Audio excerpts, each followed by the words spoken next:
ನಮಸ್ಕಾರ. ಆರ್ಫೆ info YouTube channel ಸ್ವಾಗತ. ಈ ವಿಡಿಯೋದಲ್ಲಿ ಗ್ರಾಮೀಣ ಸಿಂಧುತ್ವ ಪ್ರಮಾಣಪತ್ರದ ಕುರಿತಾಗಿ ಭಾಳಷ್ಟು ಜನರು ಕಮೆಂಟ್ ಮಾಡಿದರು. ಹೀಗಾಗಿ ಈ ವಿಡಿಯೋವನ್ನು ಮಾಡ್ತಾ ಇದ್ದೀನಿ. ಇದು ಗ್ರಾಮೀಣ ಪ್ರದೇಶದ ಸಿಂಧುತ್ವ ಅನ್ನುವಂಥ ಶಬ್ದ ಇದೆ. ಈ ಸಿಂಧುತ್ವ ಅಂದರೆ ಏನು ಅನ್ನೋದ್ರ ಕುರಿತಾಗಿ ಹೇಳ್ತಾ ಬರ್ತಂತೆ. ಮತ್ತು ಈ ಅರ್ಜಿಯನ್ನು ಎಲ್ಲಿ ಸಿಗುತ್ತೆ, ಹೇಗೆ ಅಪ್ಲೈ ಮಾಡೋದು, ಯಾರು ತೆಗೆಸಬೇಕು, ಯಾವಾಗ ತೆಗೆಸಬೇಕು, ನೇಮಕಾತಿಗೆ ಈ ಸರದ ನೇಮಕಾತಿಗೆ ಬೇಕಾ, ಇದು ಕಡ್ಡಾಯನ ಅನ್ನುವಂಥ ಇಷ್ಟೆಲ್ಲ ಪ್ರಶ್ನೆಗಳಿದ್ದಾವೆ. ಈ ಎಲ್ಲ ಪ್ರಶ್ನೆಗಳಿಗೆ ಉತ್ತರವನ್ನು ನೀಡ್ತಾ ಬರ್ತಂಥ ವಿಡಿಯೋವನ್ನು ಎಂಡ್ವರೆಗೆ ನೋಡಿ. ಆದಮೇಲೆ ತಮಗೆಲ್ಲ ಗೊತ್ತಿರುವ ಹಾಗೆ ಗ್ರಾಮೀಣ ಪ್ರದೇಶದ ಅಭ್ಯರ್ಥಿಯ ಒಂದು ಸರ್ಟಿಫಿಕೇಟನ್ನು ಆಲ್ಮೋಸ್ಟ್ ಆಗಿ ಎಲ್ಲರೂ ತೆಗೆಸಿರ್ತೀರಿ. ಇಲ್ಲಿ ಪ್ರಶ್ನೆ ಬರುವುದೇನು ಅಂತಂದರೆ, ಕೆಲವೊಂದಿಷ್ಟು ಶಾಲೆಗಳು, ಕಲಿತಂಥ ಶಾಲೆಗಳು ಉನ್ನತೀಕರಿಸಲ್ಪಟ್ಟಿವೆ. ಓಕೆ, ಅವು ಗ್ರಾಮೀಣ ಈಗ ಕೊಡ್ತಾ ಇಲ್ಲ. ಮೊದಲು ನಾವು ಕಲಿಯುವಾಗ ಗ್ರಾಮೀಣ ಇತ್ತು. ಇಂಥ ಅಭ್ಯರ್ಥಿಗಳು ಏನು ಮಾಡಬೇಕಾಗುತ್ತೆ, ಈ ಸಿಂಧುತ್ವ ಪ್ರಮಾಣಪತ್ರವನ್ನು ಹಿಂದಿನ ಒಂದು ನೇಮಕಾತಿ ಪ್ರಕ್ರಿಯೆಯಲ್ಲಿ 3 ವರ್ಷದ ಹಿಂದೆ ನೇಮಕಾತಿ ಪ್ರಕ್ರಿಯೆಯಲ್ಲಿ ಕೊಡ್ತಿದ್ರು. ಓಕೆ, ಈಗ ಈ ಸರ್ಟಿಫಿಕೇಟನ್ನು ರದ್ದುಗೊಳಿಸಿ ಇದನ್ನು ಮಾಡಿಫೈ ಮಾಡಿದಂಥ ಗ್ರಾಮೀಣ ಅಭ್ಯರ್ಥಿ ಪ್ರಮಾಣಪತ್ರವನ್ನು ಬಿಡುಗಡೆ ಮಾಡಿದ್ದಾರೆ. ಹೀಗಾಗಿ ನೀವು ತೆಗೆಸಿದಂಥ ಗ್ರಾಮೀಣ ಅಭ್ಯರ್ಥಿ ಪ್ರಮಾಣಪತ್ರದಲ್ಲಿ ಆ ಮಾಡಿಫೈಡ್ ಕಂಟೆಂಟ್ ಅದರಲ್ಲಿ ಇದೆಯಾ ಅನ್ನೋದನ್ನು ನಾವು ಇಲ್ಲಿ ನೋಡಬೇಕಾಗುತ್ತೆ. ಅಷ್ಟೇ ಇರುವಂಥದ್ದು. ಓಕೆ, ಮೊದಲು ಗ್ರಾಮೀಣ ಸಿಂಧುತ್ವ ಪ್ರಮಾಣಪತ್ರ ಯಾವ ರೀತಿಯಾಗಿತ್ತು ಅನ್ನೋದಂತ ನೋಡ್ತಾ ಬರ್ತಾಯಿತ್ತು. ಅಂದರೆ ಈ ರೀತಿಯಾಗಿ ಗ್ರಾಮೀಣ ಸಿಂಧುತ್ವ ಪ್ರಮಾಣಪತ್ರ ಅಂತ ಸರ್ಟಿಫಿಕೇಟ್ ಇರ್ತಿತ್ತು. ಇಲ್ಲೆಲ್ಲ ಯಾವ ರೀತಿಯಾಗಿ ಗ್ರಾಮೀಣ ಅಭ್ಯರ್ಥಿ ತೆಗೆಸುವಂಥ ಎಲ್ಲ ಮಾಹಿತಿ ಇದರಲ್ಲಿ ಒಳಗೊಂಡಿತ್ತು. ಇದರಲ್ಲಿ ನೀವು ನೋಡ್ಬೋದು, ಇದರಲ್ಲಿ ಹೆಡ್ ಮಾಸ್ಟರ್ ಸಹಿ ಇರ್ತಿತ್ತು, ಮುಖ್ಯೋಪಾಧ್ಯಾಯರ ಸಹಿ ಇರ್ತಿತ್ತು, ಬಿ ಅವರ ಸಹಿ ಇರ್ತಿತ್ತು, ಡೇಟ್ ಇರ್ತಿತ್ತು. ಇಷ್ಟೇನಿದೆ, ಇದು ಗ್ರಾಮೀಣ ಅಭ್ಯರ್ಥಿ ಪ್ರಮಾಣಪತ್ರ. ಇಲ್ಲಿ ಏನಾಗುತ್ತೆ, ಈ ಒಂದು ಸ್ಟೇಟ್ಮೆಂಟ್ ಕರೆಕ್ಟಾಗಿ ನೋಡ್ಕೊಳ್ಳಿ. ಈ ಮೇಲೆ ತಿಳಿಸಿರುವ ವಿದ್ಯಾರ್ಥಿಯು ವರ್ಷದಿಂದ ವರ್ಷದವರೆಗೆ ಸ್ಥಳದಲ್ಲಿ ಕಲಿತಿದ್ದು ಈ ಒಂದು ಕಾನ್ಸ್ಟಿಟ್ಯೂಷನ್ಸ್ ರಿಜಿಸ್ಟ್ರೇಷನ್ ಆ್ಯಕ್ಟ್ ಪ್ರಕಾರ ಇಲ್ಲಿ ಕೊಟ್ಟಿದ್ದಾರೆ ನೋಡಿ. ಕರ್ನಾಟಕದ ಪೌರಸಭೆ ಅಧಿನಿಯಮ 1976 ಮತ್ತು 1964 ಅಡಿಯಲ್ಲಿ ಇದು ಹಿಂದುಳಿದ ಪ್ರದೇಶ ಅಂದರೆ ಗ್ರಾಮ ಪಂಚಾಯತ್ ವ್ಯಾಪ್ತಿಯಲ್ಲಿ ಬರುತ್ತೆ ಅಂತೇಳಿ ಆ ಒಂದು PDO ಅಥವಾ ಸದಸ್ಯ ಯಾರು ಕಾರ್ಯದರ್ಶಿ ಇರ್ತಿದ್ರು ಅವರು ಸಹಿ ಮಾಡಿ ಕೊಡ್ತಿದ್ರು. ಇದನ್ನು ನಾವು ಗ್ರಾಮೀಣ ಸಿಂಧುತ್ವ ಪ್ರಮಾಣಪತ್ರ ಅಂತ ಹೇಳ್ತೀವಿ. ನಾವು ಆಲ್ಮೋಸ್ಟ್ ಆಗಿ ಎಲ್ಲರೂ ತೆಗೆಸಿದ್ದೇನಿದೆ, ಗ್ರಾಮೀಣ ಅಭ್ಯರ್ಥಿ ಪ್ರಮಾಣಪತ್ರವನ್ನು ತೆಗೆಸಿದ್ದೀವಿ. ಈಗ ಈ ಸಿಂಧುತ್ವ ಪ್ರಮಾಣಪತ್ರವನ್ನು ಮಾಡಿಫೈಡ್ ಮಾಡಿ ಜಸ್ಟ್ BO ಮತ್ತು DD ಯಾವುದು ಹೆಡ್ ಮಾಸ್ಟರ್ ಸಹಿ ಇದ್ದರೆ ಸಾಕು ಅಂತ ಮಾಡಿದ್ದಾರೆ.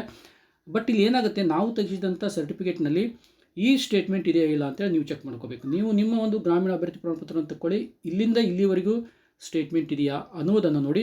ಈಗಿನ ಸ್ಟೇಟ್ಮೆಂಟಲ್ಲಿ ಈ ಕಾರ್ಯದರ್ಶಿ ಸಹಿ ಇರೋದಿಲ್ಲ, ಜಸ್ಟ್ BO ಮತ್ತು ಹೆಡ್ ಮಾಸ್ಟರ್ ಸಹಿ ಇರ್ತದೆ. ನಾನೊಂದು ಉದಾಹರಣೆಯನ್ನು ಕೊಡ್ತಾ ಬರ್ತೀನಿ. ಈಗಿನ ಒಂದು ಫಾರ್ಮೆಟ್ ಪ್ರಕಾರ ನೋಡಿಲ್ಲಿ ನಮೂನೆ 2 ಅಂತಿದೆ. ನಮೂನೆ 2 ಆದ ತಕ್ಷಣ ಇಲ್ಲಿ ಕೆಳಗಡೆ ವಿದ್ಯಾರ್ಥಿಯ ಡೀಟೇಲನ್ನು ಬರಿತಾ ಬರ್ತಾರೆ. ಇಲ್ಲಿಯನ್ನು ನೋಡ್ಬೋದು, ಹಿಂದಿನ ಗ್ರಾಮೀಣ ಅಭ್ಯರ್ಥಿ ಸಿಂಧುತ್ವ ಪ್ರಮಾಣಪತ್ರದಲ್ಲಿ ಈ ಸ್ಟೇಟ್ಮೆಂಟಿಗೆ ಸಲುವಾಗಿ ನಾವು ಪಂಚಾಯಿತಿಯ ಸದಸ್ಯ ಅಥವಾ PDO ಕಡೆ ಸಹಿ ಮಾಡಿಸ್ಕೊತಿದ್ವಿ.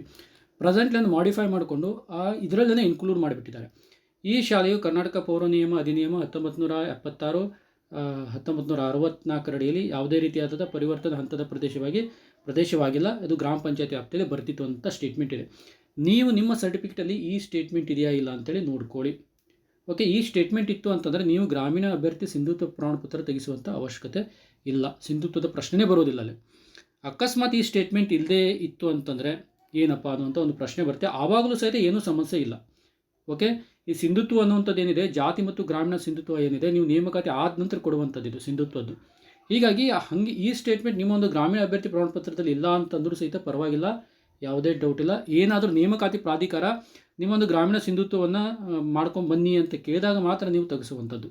ಓಕೆ, ನಿಮ್ಮದೆಲ್ಲ ಗ್ರಾಮೀಣ ಓಕೆ, ಬಟ್ ಈ ಗ್ರಾಮೀಣ ಪ್ರದೇಶ ಸಿಂಧುತ್ವ ನೀವು ಕಲಿಯುವಾಗ ಇದು ಗ್ರಾಮೀಣ ಪ್ರದೇಶದಲ್ಲಿ ಇದೆಯಾ ಅಂತ ಪ್ರಶ್ನೆ ಬಂದಾಗ ಮಾತ್ರ ತೆಗೆಸುವಂಥದ್ದು.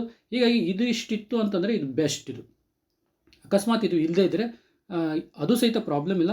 ಜಸ್ಟ್ ನೀವೇನು ಮಾಡಿ, ಸಿಂಧುತ್ವ ಸಪ್ರೇಟಾಗಿ ಬೇಕಿದ್ದರೆ ಇನ್ನೊಂದು ತೆಗೆಸ್ಕೋಬೋದು. ಇಲ್ಲೂ ಸಹಿತ ಏನಿದೆ, ಜಸ್ಟ್ ಹೆಡ್ ಮಾಸ್ಟರ್ ಸಿಗ್ನೇಚರು ಮತ್ತು DDPI BO ಸಿಗ್ನೇಚರು ಡೇಟು ಇರುತ್ತದೆ.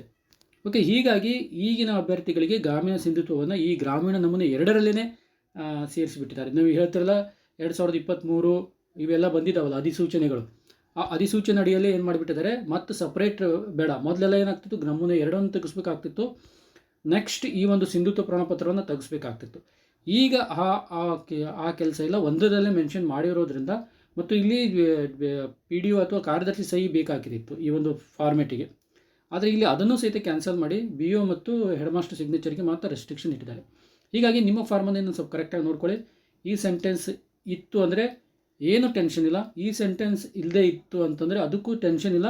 ನೇಮಕಾತಿ ಪ್ರಾಧಿಕಾರ ಏನಾದರೂ ನೀವೆಲ್ಲ ಗ್ರಾಮೀಣ ಒಂದು ಸಿಂಧುತ್ವವನ್ನು ತೋರಿಸಿ ಅಂದಾಗ ನೀವೇನು ಮಾಡಬೇಕಾಗುತ್ತೆ, ಪಂಚಾಯತಿಗೆ ಹೋಗ್ಕೊಂಡು ಈ ಪ್ರದೇಶವು ಗ್ರಾಮೀಣ ಪ್ರದೇಶಕ್ಕೆ ಸೇರುತ್ತೆ ಅಂದರೆ ಸಪ್ರೇಟಾಗಿ ಬರ್ಕೊಂಡು ಬರಬೇಕಾಗುತ್ತೆ. ಇಷ್ಟೇ ಇರುವಂಥ ಡಿಫ್ರೆನ್ಸ್. ಹೀಗಾಗಿ ಯಾರೂ ತಲೆ ಕೆಡಿಸ್ಕೊಳ್ಳುವಂಥ ವಿಷಯನೇ ಇಲ್ಲ. ಹೀಗಾಗಿ ಗ್ರಾಮೀಣ ಸಿಂಧುತ್ವ ಮತ್ತು ಗ್ರಾಮೀಣ ಅಭ್ಯರ್ಥಿ ಪ್ರಮಾಣಪತ್ರ ನಮ್ಮನ್ನು ಎರಡರಲ್ಲೇ ಒಳಗೊಂಡಿದೆ. ಜಸ್ಟ್ ನೀವು ಈ ಒಂದು ಸೆಂಟೆನ್ಸನ್ನು ಮಾತ್ರ ಸ್ವಲ್ಪ ನೋಡ್ಕೋಬೇಕಾಗುತ್ತೆ. Okay, thank you.